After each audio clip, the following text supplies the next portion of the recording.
And we are on. What is up, y'all? It's me, Steven. Alright, y'all need to remember that. We got so much to talk about tonight. We've got my name change to deal with. We got to talk about this iPhone, not this, but the iPhone. This discussion about the iPhone. Yeah. We got to talk about that. We gotta talk about that. But first, we'll start. Oh, okay. Well, we'll start with the advancements in my house. Since I've been working. Yeah, Forever 21. Yeah, it's been wonderful. But okay. And I've been telling everybody that you work at Sephora. For real? Yes. They'll believe you. Okay. It'd be a beautiful lie. Like, what the hell? Like Beyonce and Shakira. That was a nice video, right? Beautiful. And that's me saying that. If I can appreciate women doing that, that was a good video. They look just alike. Yeah.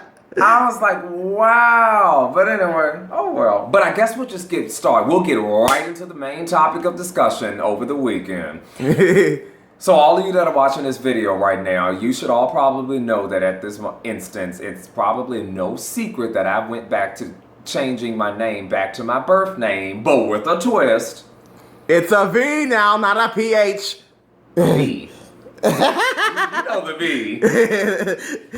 So that's what's been going on. That's been the talk of the whole weekend in terms of people that know me. And I was like, and I didn't think a lot of people would care, but it's interesting.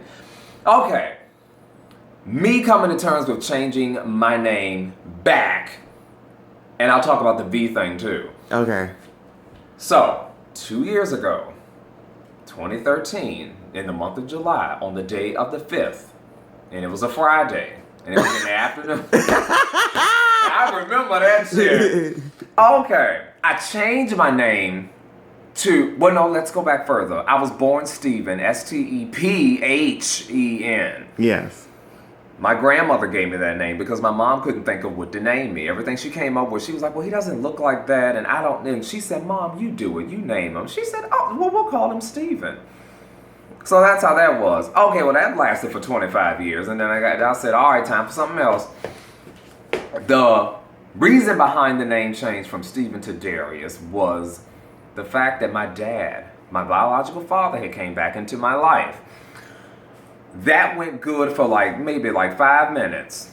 Ooh. And then it just spiraled. But in the wake of it being good and basking in the afterglow of knowing who my dad is and knowing that we look just alike and everything, I said, you know what? I want to do something else to let everybody know that my dad is back and we are just strong together. Like, I need to do something that will be a lasting commemoration of this. So I said, why don't I change my name? That will be a lasting effect that will stick no matter what, no matter if you know me or if you don't know me. The fact that you call me Darius, you'll already unknowingly represent what I'm trying to put out. Yeah. I said, I'm going to change my name. He said he felt flattered by it. He said he felt really good that, especially after what had took place with him not being there, whatever, he still feels shame about that. I told him I was never mad and I'm still not.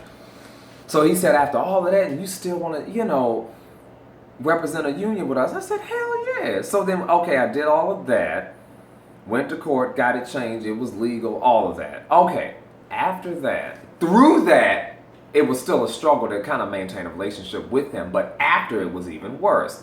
Through it, he came here to visit. He stayed here for a month.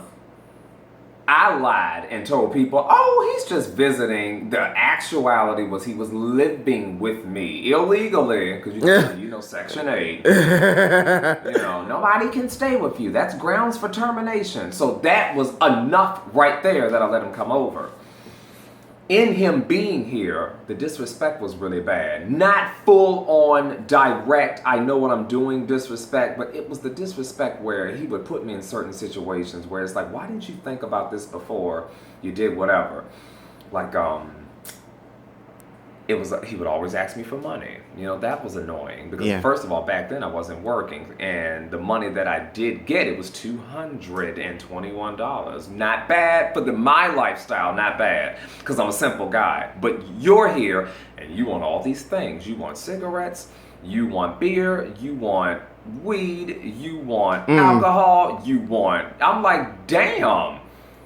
Like, okay, the rent is only $27, but it's not even gonna matter after I do everything you want me to do. Okay. He just wasn't really considerate, and then he'd do things like, he kept asking me, why can't I have a key? Because you're not supposed to be here. Okay. Like, that's supposed to go with the act of, and I had already told him that before he came here. So he got the key one time, and he went somewhere, and he came back. He got basically what happened, what I thought was going to happen, exactly what I knew what was going to happen. I had a premonition. I said, Dad, if you try to go somewhere, and be all big and bad and have the key around you, like it doesn't matter. I understand. He wants the security of being able to just come in. I get it. But you have to think about me too. Yeah. I'm living here. So with you living here, you can't make it look like you're living here. Okay. You can't use the key and stuff. I said, Dad, I already know what's going to happen. The office is right there by the door. No, in that other building, noise travels. Trust me, I know. I've gotten in trouble so many times for sneezing. I said, if you take that key and Hey, wait a minute. And this is West Hollywood? Exactly. Okay. I said, another issue all by its fucking self. Oh. I should, like I said, back to the point. We'll get that later. Well, no, I'm gonna digress one more time, and it'll probably make you happy. Like I said in that old video, you live and you learn, and then you pack up and go to Long Beach. Okay. I remember that. Yes. Your spirit in that video, I was like, wow, I really touched something. Anyway. I said, you get that key and you go somewhere, you come back, I already know what's going to happen. The office is right there. You're going to come in. He already was suspecting stuff anyway. I said, he's going to catch you, and then that's going to put me in trouble. That's exactly what happened. He said, Mr. Bailey, you can't have anybody living here and this and that. I said, I know. And I said, no, he's just visiting. And and he had that look on his face like, it's been 3 weeks. I said, Dad, this is why I didn't want you to have a key. This is what I meant. Like, he would just do things that would he would thrust himself into certain actions, and then I would have to pay for it. But then when I'm telling you that I'm paying for it, you're like, oh, well, chill, you be all right, stop tripping. What? Okay. Anyway, it's just stuff like that. And then, but that was when he was here and a little bit after he left. That was what that demise was. But the actual sunken ship was, and it started when he was here, but it really escalated when he left. The whole not trying to have a relationship with me thing. I noticed when he was here, I tell him my backstory. I tell him that, oh, I went through this, I went through that, back in such and such, this happened. Back in 2001, my grandmother had a stroke, and back in 2006 is when I first became homeless, and then I went to California, back in 2010, like just my life. Yeah. Back in 2011, that's when I caught HIV. I came out of the closet in 2008. Like I'm letting him know who I am because he missed a lot. And after I'm telling him my whole story about me in general, and now I have my own apartment and it's 2013, this, that, the third.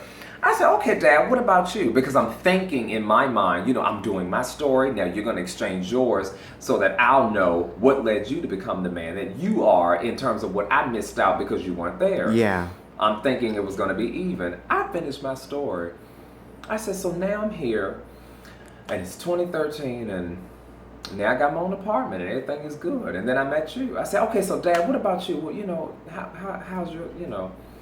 how's your life been and stuff? He said, oh, shit, I'm chilling though. Are you fucking serious? Oh my God. I just couldn't believe. So after 20 years, you're chilling. What the fuck? 20 años.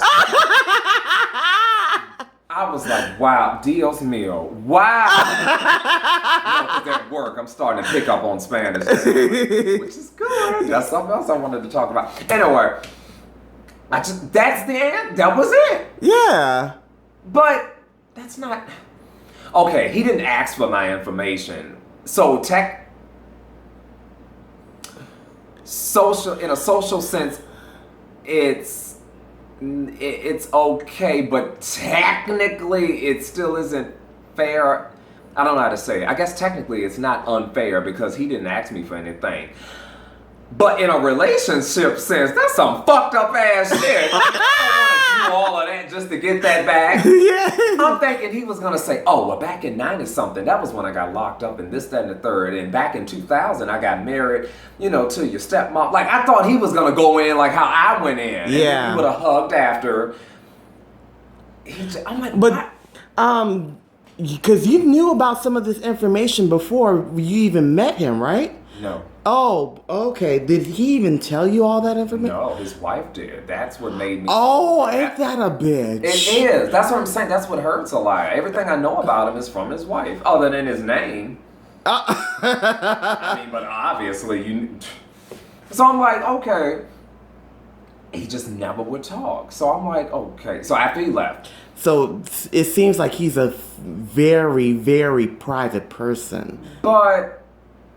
I mean, it's understandable because you're open, but he's just like, he felt maybe ashamed of. Oh, he used that a lot. My therapist even said that. But he's still not, I don't know, he's not in. Okay, you're right and so am I. He's not introverted, but he's private. Because he's like a very, he's a cool dad. Like, he's like, hey, like he's not one of those dads, eat your vegetables, son, and did you do your homework? He's not like that at all. He's the guy that wears the fitted hat and he works out and he looks, nice and he knows the songs on the radio before I do. Like, he's not one of the, he's 46 right now, which means back then when all this was going on, he was only 43. Like, he's young, and he's fun, and he's like, I'm with it. Like, he's one of those guys. He probably hasn't grown up from that. I was gonna say that 11 minutes into the video. How did you know? So I guess I'm the grown-up one then, huh? No, that was what that was gonna lead to. Yeah. Be very boyish. Very boyish. So... so maybe that's why I didn't get the information I want. I'm asking you to tell me what's happened in your life in terms of the events that led you to become the man you are today. Well, you're still not one. Okay. Yeah, it's understandable. Okay. It's understandable. So he goes back home and it gets worse because when he was here, there was more of a chance of me being in his face every day and saying, talk to me, tell me this and that. When you go back home, first of all, you're 3,000 miles that way. Mm-hmm. So you're not nothing's forced on you to the point of where you don't want it to be. Like, he could just hang the phone up anytime he wants. If it gets too deep, he can lie and say, oh, my wife's calling me. Like, he can avoid me the way he really wants to. And he was doing that. Yes, that was annoying. I'm like, why are you doing this? And then he'll go, but we talk every day. I'm like, see, there you go. See, now, semantics. Because he's not lying. We do talk, but we don't talk. Yeah. No, and then he'll chalk it up to, oh, well, maybe you're just being sensitive. I'm like, no, maybe I'm just being a human being who wants compensation and closure from his dad that hasn't been here. Fuck the sensitivity shit. Mister, the fuck. Dang. Like, what the hell? What is so sensitive about wanting to know who your dad is? And especially after how open I was to it. Most kids, when something like that happens, they'll go, oh, well. Like, okay, my mom called me and told me that he called her to call me to tell me that he called her. Damn. Well, because he didn't have a number. Like, that is some networking. Okay. Most kids at that point, if their mom says, hey, your father wants to speak with you, 20 years later, most kids have that attitude like, oh, fuck that nigga, and this, that, and the third, and he's a bitch nigga, and most kids... I'm sorry to say this, See? but yes, I am that way. I just can't, because I just feel like, wow, he did... I don't know, because I feel like something gets open for you that you didn't have. So, okay, wait a minute, let's see.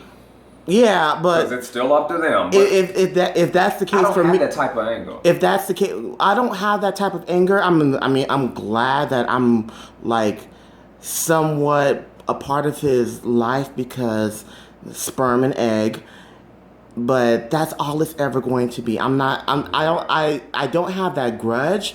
But then again, it's just like, why are you trying to come into my life 28 years later and you are not trying to contribute into what you're supposed to be doing, even if you've missed out on all the things that you were supposed to be doing during the time I was growing up, and you're still not trying to like put any effort into like being into my life. It's just like, fuck you. Bye, Felicia. Yeah, well, in our cases, Felicia never got said hello to. Okay. God damn. Oh, I don't know. I just felt like this.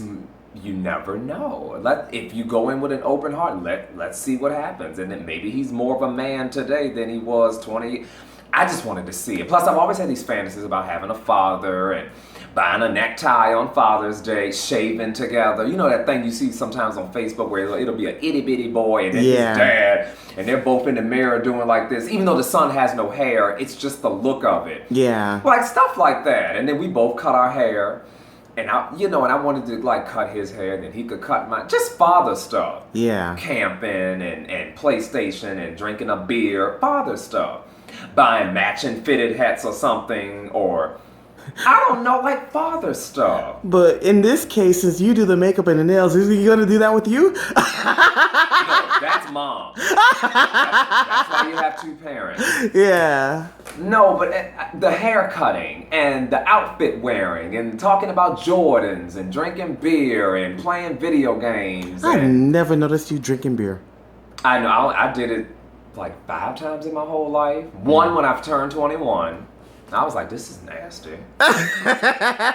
Wow, guess I'm drinking wine coolers. Okay. Or just wine with steak. Oh my, yeah. Maybe. I just can't do the taste. Give me the Kool-Aid with 2 cups of sugar. But I thought this could be a chance. And then if he just sees how open I am, anyway, all of that. And then it happened, and then it kind of fell through, and then he left. And then I said, well, you know what?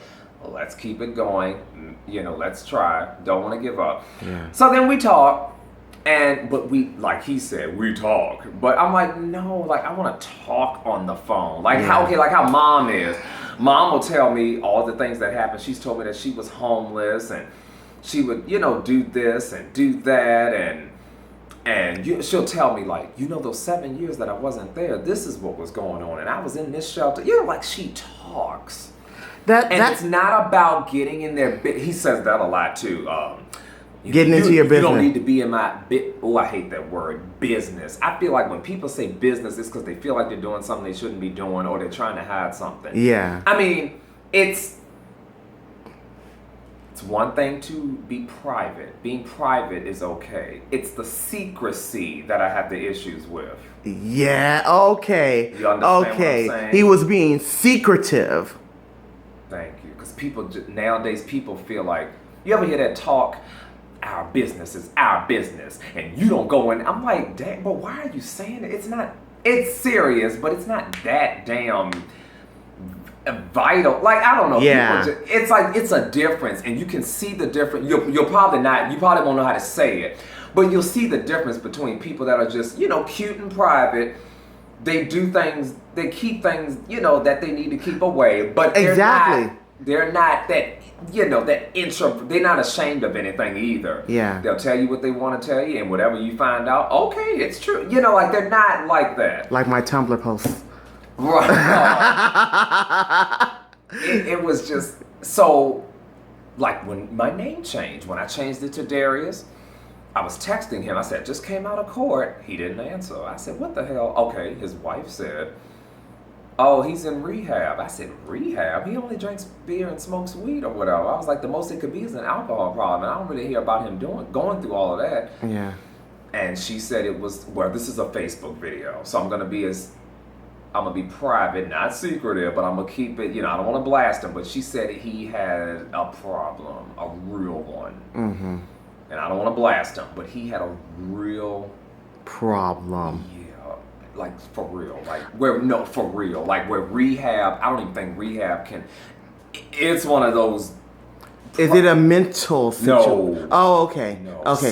We'll just keep it as a problem. It was serious, and it was something nobody would have ever picked that up. Just keep it as a problem. And so I was like, and he was here for a whole month looking in my face and didn't say, like when I told you about the HIV, you could have told me, hey, I got this going on. Like that. That would have been an even exchange. Not me getting in your business. Even exchange? Yeah. Even exchange of an outpouring of our souls in terms of how our lives have led us to be where we are today. Yeah. Oh. Like, the stuff I want is so simple. Yeah. It's like, just, oh, well. The reason why I laugh is because of that Kristen situation. Kristen? Yeah, over at the center. What is she?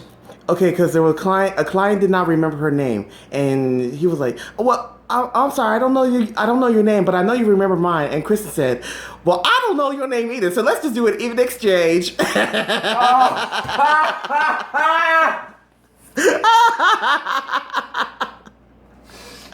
Because the way she looked, she said it with such a conviction in her voice, like, bitch, you're not important to me either. It was the way, you gotta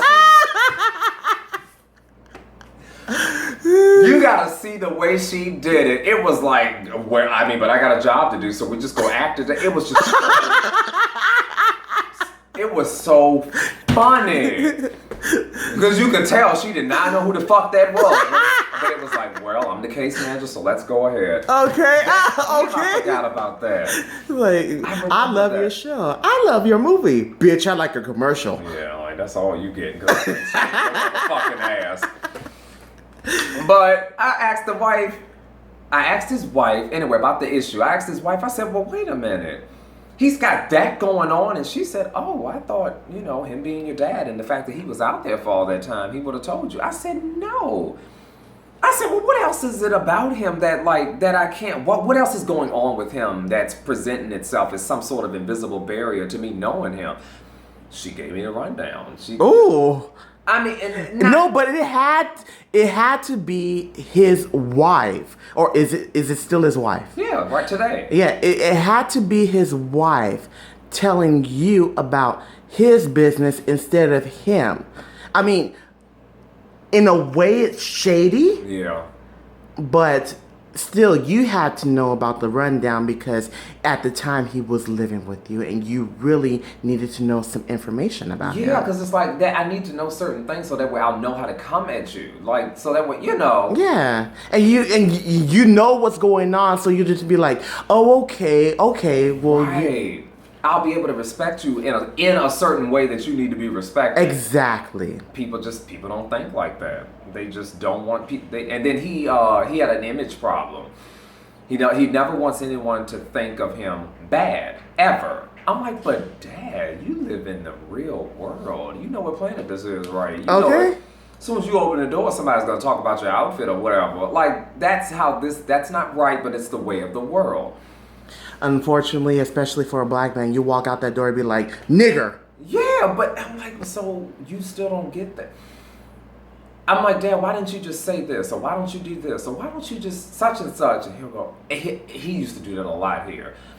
His answer for everything. Well, you know how people are, son. I just don't want to go down that route. Or you'll be like, well, Dad, why don't you just wear such and such and do... Well, you know how people are, son. I just don't want to go... Like, what the... Or I'll be like, Dad, why didn't you tell me about such and such and this and that? And, well, you know how people are. So I'm like, damn, you're very conscious of how others think of you, but I'm standing in front of you thinking of you in certain ways, and you're not acting like you care about that. So I'm supposed to be the most important opinion right now, other than what your opinion is of yourself. Exactly. But, and it's just, I'm like, wow. I said, why didn't you tell me about your thing that you went to rehab for? Like that, I could have held you for that. He was like, well, I didn't want you to, judge me. Because you know how people are, son, and I just don't want to go down. I said, you say that one more fucking time, you really gonna know how people are. Okay. I'm so sick of that. I remember telling one of my friends, I'm not going to blast him because I don't want to mention any names. And that's something I have to tell you later. But, okay, so he basically has this mindset where people are going to be talking about him because he does certain things or he's going to go somewhere, i.e. the bathhouse. And I told him, like, why should you give a fuck? I mean, you are this many years old. I believe this is the time for you to realize that bulb is clicking in your head where it shouldn't be like, nobody should be even giving a fuck about what you do with your life, and you shouldn't give a fuck about what they say because they're not paying your fucking bills. And see, statements like that, I feel like, and I used to be so not as independent as how I am now. Even back then when people was paying my bills, I was like, look, I'm still a human being. You still gonna respect my name. People used to hate that. Because I feel like, okay, think about it. You're at the lowest of the low. And you're living with You know what? Yeah, I understand you on that one. Because nobody gets it. They're like, nah, fuck that, this, that, and the third. It's all about the money. I'm like, okay, money is good, but we're people before we're anything else. A dollar says a lot, but a human being says a lot more. Right, and it can leave you speechless. Yes. I'm like, even if you are paying my bills, you still ain't gonna talk to me any kind of way. Which I don't know. I'd rather be homeless. So. Yes! Thank you. Because I'm not scared of the streets. I've been out there. People used to always say, well, weren't you worried about getting put out? And I'm like, look, before I say shit, I pack a bag before I get ready to speak. Okay. Just in case. No. Well, you need to do this and you're not going to talk to me this way. Oh, well, get the fuck out. Oh, already got you. I knew you were going to do this anyway. Okay. That's how I was. I've been telling people at work that I used to be homeless. Me too. And they're like, "Oh my God, you like all scared." I mean, like, yeah, I've been used to that, and I mean, I'm not even scared to go like hang out at Skid Row because I've been used. Me either. Why is everybody like that? It's because people think that since it's a dirty area, or I mean. Go ahead. No. When it's a dirty area and there's like dirty homeless people and they don't shower as often as I'm like, oh, well, you eat asshole, so fuck off. I know. All the common shit. Okay. You can't suck on a toe. Okay. That pisses me off, and that's something I'm going through. But anyway, I loved it right before I got my first apartment. You stayed at Skid Row until they found your housing. Yeah. Everybody was like, ooh, are you going to be able to go through that? I'm like, I already went through hell. I'm sitting here waiting for the blessing. What are you talking about? I loved SRO on Skid Row on 5th and San Julian at the Rust. Shit. I was over at 6th and San Pedro at the Winegard. Remember I told you that story? I used to live there too. Yeah. I like SRO. I don't like the Winegard is too, SRO is... You get a key to the room. You got your own room. Yeah. No curfew. No, like you. Well, that was the only issue that I had at Winegard. But then again, it was still fun for me because it was because of the fact that I had my own DVD player. I was watching videos. I was watching Will and Grace. Me too. And there was open showers, so I was a freak. Remember I told you about that black guy in El Salvador? Yep. Yeah. But we digress from that point. Yeah, Skid Row was wonderful. I know people are probably looking at the video now like, what? Oh my God, what the hell? I liked it. Matter of fact, my last apartment, the one in West Hollywood, I was going to go to Skid Row again. And see, that should tell you right there, you'd rather be out there than live here. That means, It's because West Hollywood viewers is bougie. Yeah. No fried chicken, no hairspray, no BB Super grow grease. No, they don't know what none of that is. And they just took out the Carl's Jr. on La Brea and Santa Monica, put on an apartment. I'm like, fuck y'all. Like, damn. But yeah, all of that to say, why didn't you? All of that to say about the father, like, you don't talk to me. So then after that, I went to therapy and had some good sessions, and the therapist put a lot in perspective. He said, Mr. Baylor, he said, you're probably not going to want to hear this right now, but we're getting closer and closer to your last session. It's about your dad. I said, okay, what? Father's Day was coming up. Oh, yeah. And I still got it. It's a card with the ribbon on the outside, and it's a Father's Day card. It looks nice. It's not one of those 99-cent, oh, thinking of you, happy Father's Day, you're great. No, it's a good one. All the writing is in cursive. There's a poem, then you open the plastic up, and it's a ribbon. It's a Father's Day card. And it's still here. Yeah. Where is it? Oh, in the ottoman in the bedroom. And he was like, he said, Mr. Bell, I know you want to send it. He said, but for your mental and definitely for your emotional health, I think you need to stop talking to him. And I said, okay. And I said, how come? And he said, because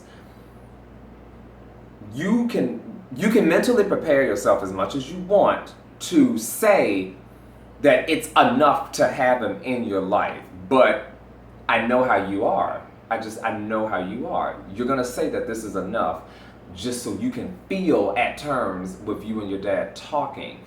But sooner or later, your mentality is going to kick in and your emotions are going to kick in and you're going to want more from the relationship. And then from that point on, you're going to be more assertive than he's going to be willing to give to you. What's going to happen is you're going to keep scaring him away and you're going to keep backing him into a corner where he's going to be forced to be open with you. He never wanted to be open with you in the first place. Mm-hmm. I don't know why he called me December 19, 2011. I don't know. Because I was thinking, in my mind, I'm thinking he probably called me for the sake of, I never had a relationship with my son. I was young, I was stupid, but wait, I want it back. And if God gives me a second chance for my son to even so much as want to hear from me, I'm going to go full force and I'm going to be... I was thinking that that's what it was, but obviously that's not what it was because it's like, so why did you call? Like, it's almost as though he kind of just did it for an assurance reason. Like, I wonder if I say something, will he respond back? Like one of those things where it's like, you want to test it just to see, I wonder is he mad or not? Mm-hmm. Or if he'll say, hey, or if he'll say, fuck you, or if he'll say, it was like, I feel like he kind of did it just so he could know something, and then that's it. Like, I don't think he wanted to do all of that stuff that I was talking about, like bonding and my talking, not his talking, mm-hmm. and being together. So I think he just kind of wanted to know where he stood, and then he would take that, and that was it. Yeah. I don't know why he called. Because it's like he didn't want what someone would think a man after all that time would want after all that time. So the therapist was just like, you're gonna want this relationship you've always fantasized about. And it's not, he was like, Mr. Baylor, it's not going to happen.